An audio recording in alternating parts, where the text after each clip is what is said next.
so much for the pastors and all the elders and all the believers who have given us this opportunity. మొట్టమొదటిగా నేను దైవజనులకి, తర్వాత pastor గారికి, అలాగే ఉన్న పెద్దలందరికీ మాకు ఈ అవకాశం ఇచ్చినందుకు నేను కృతజ్ఞతలు చెల్లించుకుంటున్నాను. Yeah. Without delaying anything, I like to share my short testimony how God has led my life.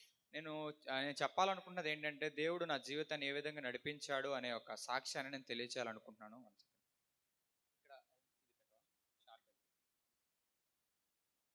Praise lord, hallelujah. Hello, it's fine. Okay. So my name is Roshni. నా పేరు Roshni. Yeah, and I'm basically from Assam. నేను అస్సాం నుంచి ఇక్కడికి వచ్చానండి. But I never been in Assam. కానీ నేను ఎప్పుడు అస్సాంలో ఉండలేదు. I live in Nepal and nearby Sikkim. నేను నేపాల్లో ఉండేదాన్ని. నేపాల్ వైపు ఉన్న సిక్కింలో ఉండేదాన్ని. Yeah.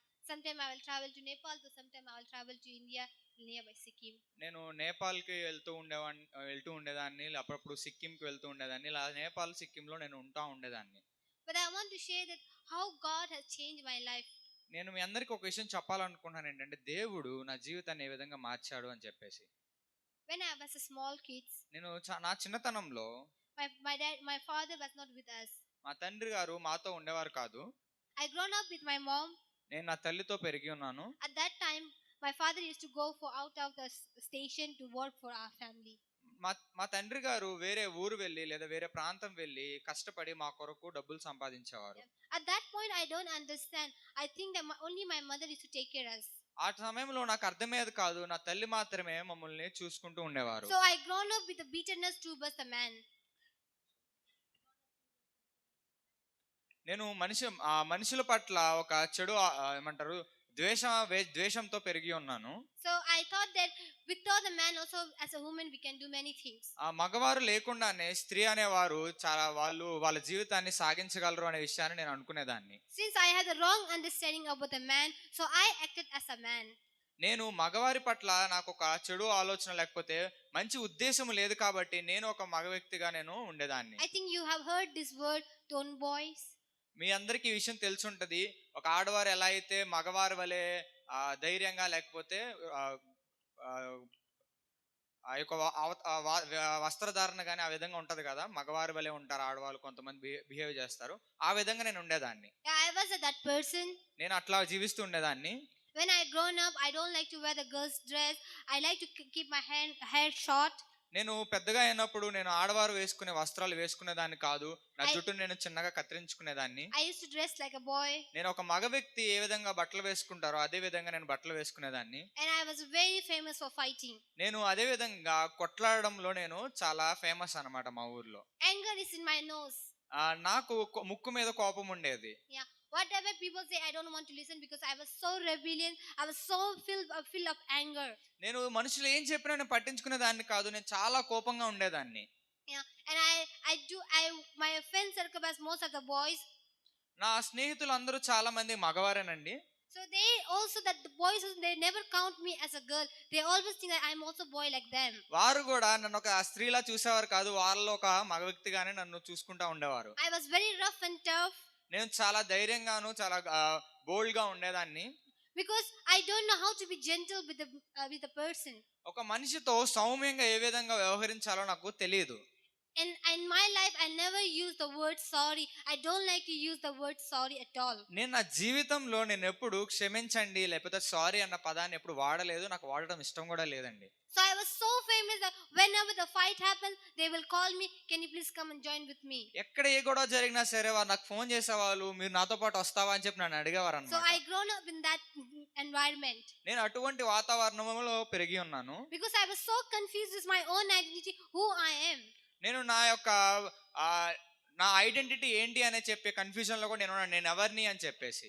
I was so confused with my identity. I was so confused with the world. I was so confused with my own things that what is happening with me. నేను నాతో జరిగిన ప్రతి విషయం గురించి లేకపోతే నా గురించి నాకే ఒక సందేహము, ఒక క్లారిటీ అనేది నాకు ఉండేది కాదు. Yeah. And at one point I was so broken in my life. నా జీవితంలో ఒకానొక సమయం వచ్చినప్పుడు నేను చాలా వేదనకు గురయ్యాను. I finished my study. నేను నా చదువులు పూర్తి చేసుకున్నాను. I was so confused like who I am actually. నేను ఎవరిని అనే ఒక సందేహం నాకు ఎప్పటికీ ఉండిపోయింది అలాగే. Am I a girl? Am I a boy? నేను అబ్బాయినా లేక అమ్మాయినా? So I was so confused and I get into depression.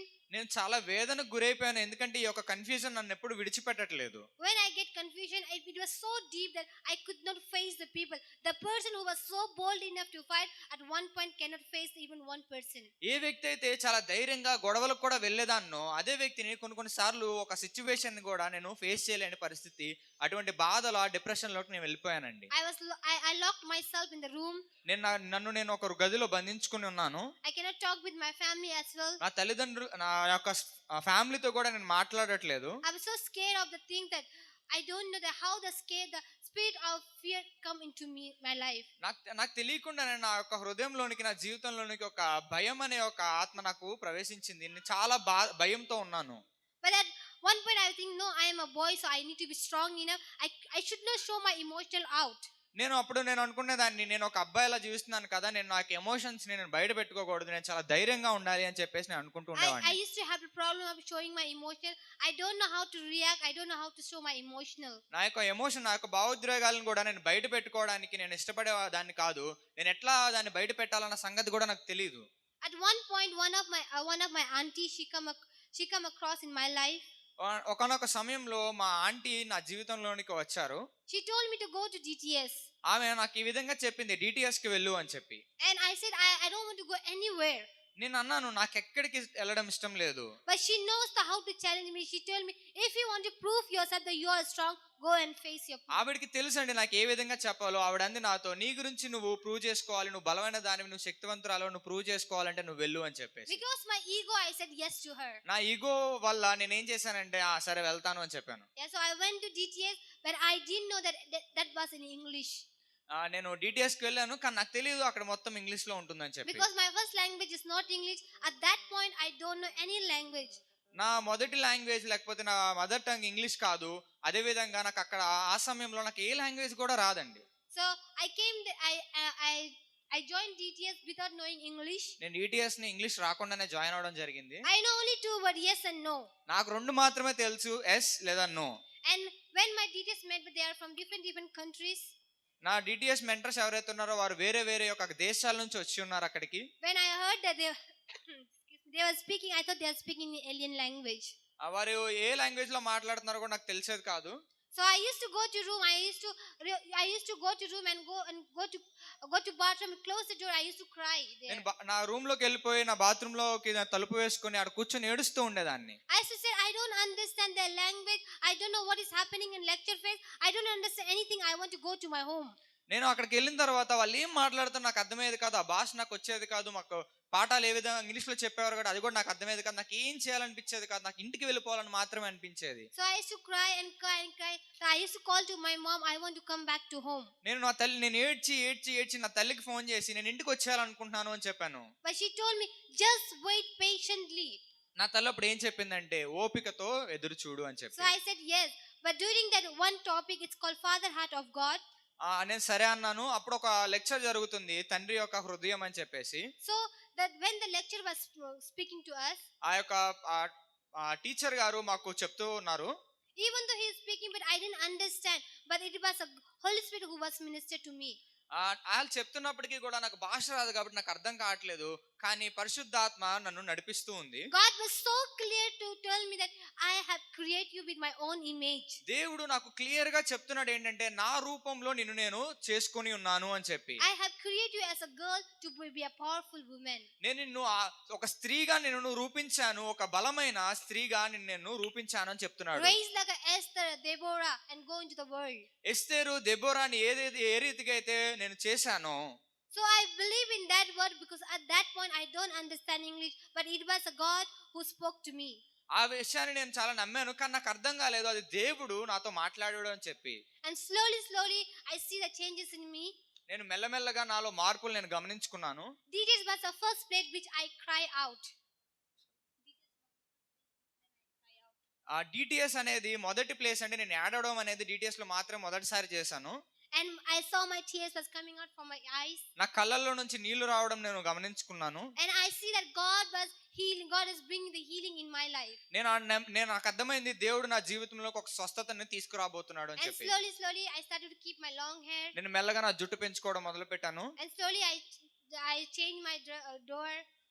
నేను నా వస్త్రధారణ కూడా మార్చుకున్నాను. And slowly I tried to wear the dress like girls dress. నేను మెల్లగా ఆడవ స్త్రీలు ఏ విధంగా బట్టలు వేసుకుంటారో అలా బట్టలు వేసుకోవడం స్టార్ట్ It was so చేశాను. uncomfortable the first time. నేను చాలా మెల్లగాను చాలా కంఫర్టబుల్ గా మాట్లాడడం మొదటిసారి. But my friends, they used to say, you look so good in the girls dress. నా స్నేహితులు ఈ విధంగా చెప్పేవారు, నువ్వు స్త్రీలు వేసుకునే వస్త్రాల్లో చాలా బాగున్నావు అని చెప్పి. So I started to like that. I started to believe in God that yes, I am a woman who God created me. అప్పుడు నేను చెప్పాను, స్త్రీని ఎవరైతే దేవుడు నన్ను స్త్రీగా నిర్మించాడు కాబట్టి. So finally then I finished my DTS. నేను ఫైనల్ గా నా DTS ఒక ప్రయాణాన్ని ముగించుకున్నాను. Not knowing any language. ఒక్క లాంగ్వేజ్ కూడా తెలియదు అప్పటికి నాకు కూడా. When I finished my outreach. నేను అవుట్రీచ్ అంటే ఈ విధంగా బయటికి వచ్చి అవుట్రీచ్ ని కంప్లీట్ చేసుకున్నాను. When I was asking God, what shall I do next? నేను అప్పుడు దేవుడిని ఈ విధంగా అడిగాను, నేను తర్వాత ఏం చేయాలి అని చెప్పి. God told me to stay back.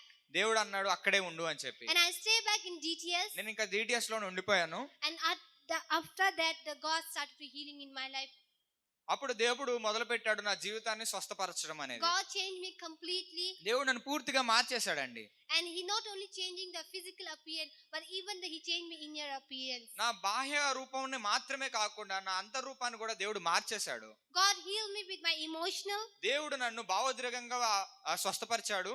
There was a time when the people used to cry next to me. I used to run away because I don't know how to comfort the person. ఎవరైనా ఏడుస్తున్నప్పుడు నేను వారి దగ్గర నుంచి దూరంగా పారిపోయాను, ఎందుకంటే వాళ్ళని ఏ విధంగా ఓదార్చాలో నాకు తెలిసేది కాదు. But now God has put me in the place that I need to comfort the person. I need to encourage them. ఇప్పుడు నన్ను దేవుడు ఏ స్థానంలో పెట్టాడంటే ఎవరైతే ఏడుస్తున్నారో ఎవరైతే బాధపడుతున్నారో వారిని ఎంకరేజ్ చేసి వాళ్ళని ఓదార్చే పరిస్థితులు దేవుడు నన్ను ఉంచాడు. And God has healed my emotional that I can cry, I can laugh, I can explain that what is going on me. నా ఎమోషన్స్ కూడా దేవుడు బాగు చేశాడు. ఏ విధంగా అంటే నేను ఏడవగలను, సంతోషపడగలను, నా భావం ఏమైతే ఉందో దాన్ని నేను బాహ్యంగా బయటికి చెప్పగలను. More than that, God has healed me to say sorry. దేవుడు ప్రాముఖ్యంగా నేను ఏ విధంగా క్షమాపణ అంటే సారీ ఏ విధంగా చెప్పాలో కూడా నాకు నేర్పించాడు. Sorry will never come with my mouth because I was so proud enough to say myself, I cannot say, I don't want to go down. Sorry, I don't want to say because I don't want to go down. నేను sorry అని ఎందుకు చెప్పనంటే నేను తగ్గించుకుంటున్నాను అన్న ఉద్దేశంతో నేను sorry అనేది చెప్పేదాన్ని కాదు. But God led me into the place that I need to ask sorry to many people. దేవుడు నన్ను ఈ స్థానంలో పెట్టాడు. నేను చాలా మందిని క్షమాపణ అడిగాను. Nowadays asking sorry is very easy for me. It just comes from my mouth. ఎందుకంటే ఇప్పుడు సారీ చెప్పడం నాకు ఇప్పుడు చాలా సులువైపోయింది. నేను నోటితో కూడా sorry చెప్పగలుగుతున్నాను. God told me that when you ask sorry, it is not for others, it is for you, that you will receive the forgiveness from God. నువ్వు క్షమాపణ అడిగేది ఇతరుల కొరకు కాదు, నీ కొరకు. ఎందుకంటే క్షమాపణ అడిగినప్పుడు క్షమాపణ నీకు కలుగుతుంది అని చెప్పేసి.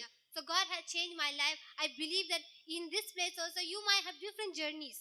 దేవుడు నా జీవితాన్ని ఎంతో మార్చాడు. ఈ ప్రాంతంలో కూడా దేవుడు నాకు డిఫరెంట్ జర్నీని ఇస్తున్నాడు. Your journey is different than my journey, but God is able to change our journey. నీ ప్రయాణము నా ప్రయాణము వేరే ఉండొచ్చు, కానీ దేవుడు మన జీవితాలను ఖచ్చితంగా మారుస్తాడు. Today my friends, they will surprise at me when they look at me that I'm the confident, I'm doing the God's work. They get surprised of me. నా స్నేహితులు చాలా ఆశ్చర్యపడతారు నేను ఈ విధంగా ఎంత ధైర్యంగా దేవుడు పరిచర్య చేస్తున్నానంటే. When they show the old picture where I act like a boy, I fight like a people, I used to feel shy.